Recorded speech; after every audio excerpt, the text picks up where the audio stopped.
पहलगाम आतंकी हमले की मुस्लिम धर्मगुरु खालिद रशीद ने निंदा की है। उन्होंने कहा, हमारी सहानुभूति पीड़ित परिवार के साथ है। वहीं मौलाना शहाबुद्दीन रिजवी ने भी हमले की आलोचना करते हुए कहा कि हमले के पीछे पाकिस्तान का हाथ है, आतंकी इस्लाम को बदनाम कर रहे हैं। वहीं शिया धर्म के गुरु मौलाना सैफ अब्बास नकवी भी आज आतंकी हमले के विरोध में कैंडल मार्च करेंगे।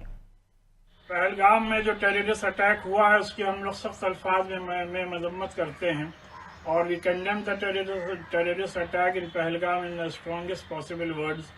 और हम लोग पहलगाम में जो लोग, जो बेकसूर लोग, जो इनोसेंट लोग मारे गए हैं, उनके घर वालों के साथ उनके गम में बराबर से शरीक हैं, उनके साथ अपनी तमाम हमदर्दी का इजहार करते हैं। और जो लोग ज़ख्मी हैं, इंजर्ड हैं, उनके स्पीडी रिकवरी के लिए अल्लाह ताला से दुआगो हैं।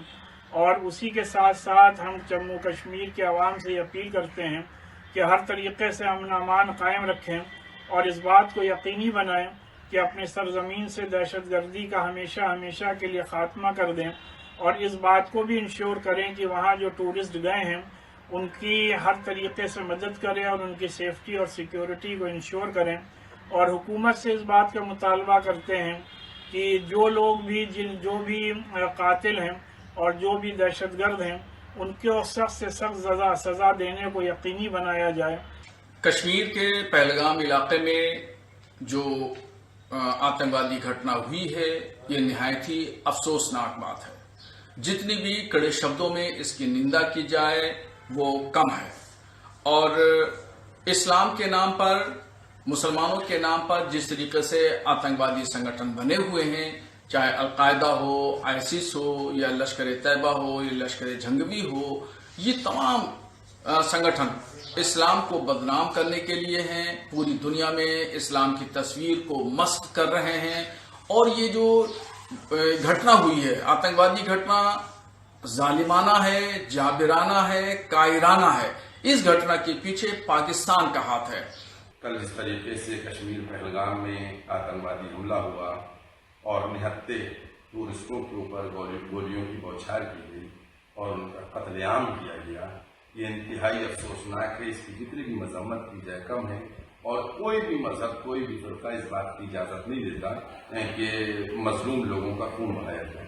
हम लोगों ने लखनऊ की आवाम की तरफ से, सिविल सोसाइटीज़ की तरफ से एक कैंडल मार्च का प्रोग्राम, जो कल का वाकया पहलगाम में हुआ है, उसकी मजम्मत के लिए और वहाँ जो लोग कत्ल किए गए हैं उनसे हमदर्दी का सलूक पेश करने के लिए एक कैंडल मार्च रखा गया है। कश्मीर में हुए आतंकी हमले को लेकर अब देश की राजनीति भी गर्मा गई है। कांग्रेस के बाद अब समाजवादी पार्टी ने भी केंद्र सरकार पर बड़ा हमला बोला है। सपा विधायक और उप मुख्य सचेतक डॉक्टर आर.के. वर्मा ने इसे सरकार की सुरक्षा में गंभीर चूक बताया है। उन्होंने कहा, केंद्र सरकार विपक्ष को परेशान करने और सरकारें गिराने में व्यस्त है, जबकि आम नागरिकों की सुरक्षा जिम्मेदारी से कोसों दूर है। सपा नेता ने मांग की है कि केंद्र सरकार अपनी जवाबदेही तय करे और जनता को जवाब दे कि ऐसी घटनाएं बार बार क्यों हो रही हैं। कश्मीर के पहलगाम में कल पर्यटकों को जिस तरह से निशाना बनाकर आतंकवादियों ने हमला किया था, उस घटना को लेकर पूरे देश में गमजदा माहौल है, लोग दुखी हैं, लेकिन राजनीति भी जमकर हो रही है। कांग्रेस ने केंद्र सरकार पर कई सारे सवाल खड़े किए हैं। इस घटना को सुरक्षा एजेंसियों का, सरकार का फेलियर बताया है। हमारे साथ बात करने के लिए समाजवादी पार्टी के उप मुख्य सचेतक डॉक्टर आर.के. वर्मा हैं। सर, कांग्रेस केंद्र सरकार से सवाल कर रही है और कह रही है कि सुरक्षा एजेंसियों की चूक है, इंटेलिजेंस एजेंसियों की चूक है, इतने बड़े टूरिस्ट प्लेस पर कोई सुरक्षा नहीं थी। सपा किस तरह से देखती, सपा का क्या स्टैंड है? पहले तो उन मृतक सभी पर्यटकों के प्रति विनम्र श्रद्धांजलि अर्पित करता हूं और उनके परिवार के प्रति इस प्रकृति से, ईश्वर से प्रार्थना करता हूं कि इस दुख को सहन करने की शक्ति दे। रही बात घटना की, तो सरकार कभी इसकी जिम्मेदारी नहीं लेती है। भारतीय जनता पार्टी की सरकार अहंकार में रहती है। जब जब विपक्ष के द्वारा सरकार को सुझाव दिए जाते हैं तो सरकार उसकी आलोचना करने का काम करती है। सरकार की सुरक्षा एजेंसियां फेल हैं और सदन में प्रायः जब जब सदन चलता है, लोकसभा हो या वहाँ के विधानसभा हो, हमेशा प्रधानमंत्री और गृहमंत्री हमेशा ये जवाब देते हैं कि धारा 370 हटने के बाद कश्मीर में अमन चैन है, शांति है। सरकार का पूरा ध्यान विपक्षी पार्टी की सरकार को गिराने में, विपक्षी पार्टियों को तोड़ने में, विपक्षी पार्टी के नेताओं को कहीं न कहीं किसी फर्जी जांच में फंसाने में रहता है। उनका ध्यान अगर देश की सुरक्षा में रहता तो शायद इस तरह की घटनाएं नहीं होती।